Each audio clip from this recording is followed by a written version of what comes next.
Okay. Seshu గారు ఇంకొక ప్రశ్న, అంటే ఇప్పుడు ఈ నెల 17న క్యాబినెట్ ఆమోదం తర్వాత పనులు వేగంగా స్టార్ట్ అవుతాయి. సరే రీలాంచా ఇది ఇంకో గొడవలు మళ్ళీ దాంట్లోకి వెళ్ళట్లేదు. నేను అనేది ఏంటంటే ఇప్పుడు ఎవరన్నా సరే అక్కడ వచ్చి ఉండాలి, నివాసయోగ్యంగా ఉండాలి, పరిస్థితులు బాగుండాలి, ఇన్వెస్ట్మెంట్లు పెట్టాలి, ఇవన్నీ ఒక ఎత్తు అయితే ఇన్వెస్ట్మెంట్ అన్నప్పుడు ఎన్ఆర్ఐలు ఇన్వెస్ట్మెంట్ కూడా ఒక ఇంపార్టెంట్ పాయింట్ ఇందులో.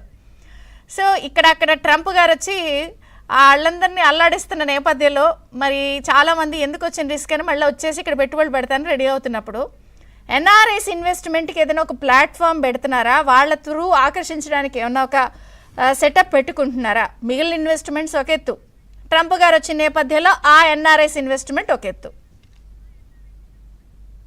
డెఫినెట్ గా మేడం, మీరు చూసారు లోకేష్ గారు గవర్నమెంట్ రాగానే ఆయన ఐటీ మినిస్టర్ అవగానే ఫస్ట్ టూర్ అమెరికాకి వేసి అమెరికాలో వారం రోజుల పాటు ఎన్ని కంపెనీస్ తిరిగారో ఇక్కడ ఉన్నటువంటి ఆపర్చునిటీస్ ఆయన అన్ని వివరించడం అన్ని కూడా మీరు చూసారు. డెఫినెట్ గా మీరు ఏదైతే చెప్పారు ఎన్ఆర్ఐ ఇన్వెస్ట్మెంట్స్ ని తీసుకురావటం, ఈవెన్ స్ట్రాటజీ రూపొందించారా?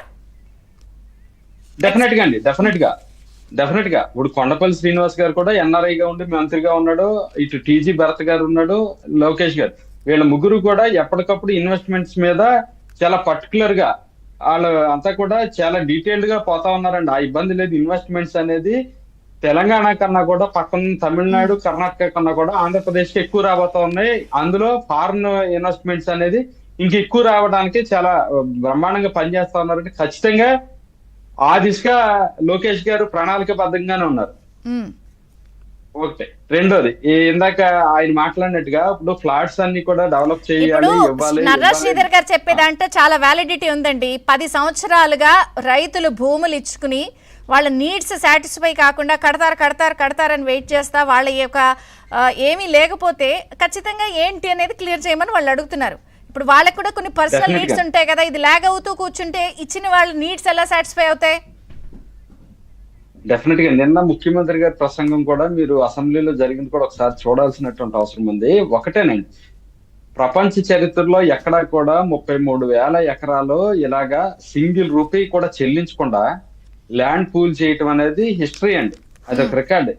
ఇది జగన్మోహన్ రెడ్డి గారి కేసుల మీదేమో ప్రపంచ ప్రఖ్యాతి యూనివర్సిటీల్లో యొక్క మనీ లాండరింగ్ కేసుల మీద ఆయన ఎగ్జాంపుల్ అయితే, ప్రభుత్వంలో ఉండి ₹1 కూడా మనం చెల్లించకుండా రైతులు స్వచ్ఛందంగా భూములు ఇచ్చేటువంటి నమ్మకాన్ని తీసుకురావటం అనేది ఒక పెద్ద ప్రాక్టీస్ అండి. అది ఒక పెద్ద సబ్జెక్ట్. అంటే రెండు పార్టీలకు సంబంధించినటువంటి ఇద్దరు అధినేతలకు సంబంధించినటువంటి విషయాల మీద, ఒకటి జగన్ మోహన్ రెడ్డి సంబంధించినటువంటి విషయాల మీద ఏమి పాఠాలు చెప్తా ఉన్నారు, చంద్రబాబు నాయుడు గారి తాలూకా పరిపాలన దక్ష మీద ఏం పాఠాలు చెప్తా ఉన్నారు అనేది మనకు క్లారిటీ ఉంది.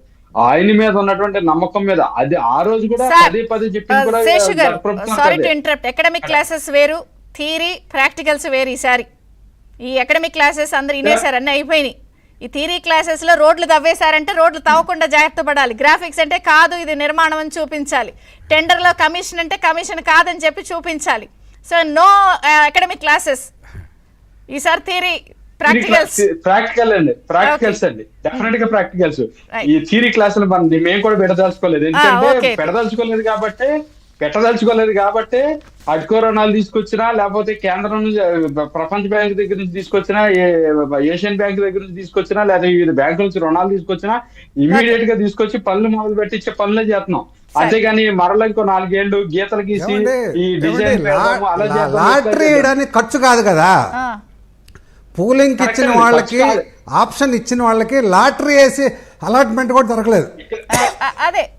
శ్రీధర్ గారు ఒక పాయింట్ ఉందండి, లాటరీ ఫ్లాట్ ఇవ్వటం కాదండి ప్రభుత్వం చేసుకున్నటువంటి అగ్రిమెంట్, డెవలప్ చేసి ఇవ్వటం అనేది అగ్రిమెంట్ అండి. దానికోసమై ఈ పని అంతా జరుగుతుందండి. మీరు అన్నట్టుగా వెరీ కమింగ్ సూన్ ఈ ఒక్కొక్కటి జరుగుతూ ఉంటదండి. మీరు అన్నట్టుగానే రైతులకి ఓ పక్కన గతంలో వాళ్ళ కనీసం కౌలు కూడా చెల్లించలేదు, మనం వచ్చిన తర్వాత అది కూడా చెల్లించడం వాళ్ళ అకౌంట్ లో వేసినామండి. అయినా కూడా ల్యాండ్ వదులుకున్నారంటే ఎంత సెంటిమెంట్ అది అందరికీ తెలుసు. మీరు మొదలు చెప్పినటువంటి కొటేషన్, దాన్ని డెఫినెట్ గా డెవలప్ చేసి ఇవ్వాలి కాబట్టి కొంత టైం పడి సార్ ఆ డెవలప్ చేసి ఇస్తాం. వాళ్ళందరూ కూడా చాలా హ్యాపీగా సాటిస్ఫాక్షన్ ఉండేటట్టుగా చేస్తుంది ఈ ప్రభుత్వం. థ్యాంక్ యూ శేషు గారు. నరశ్రీధర్ గారు.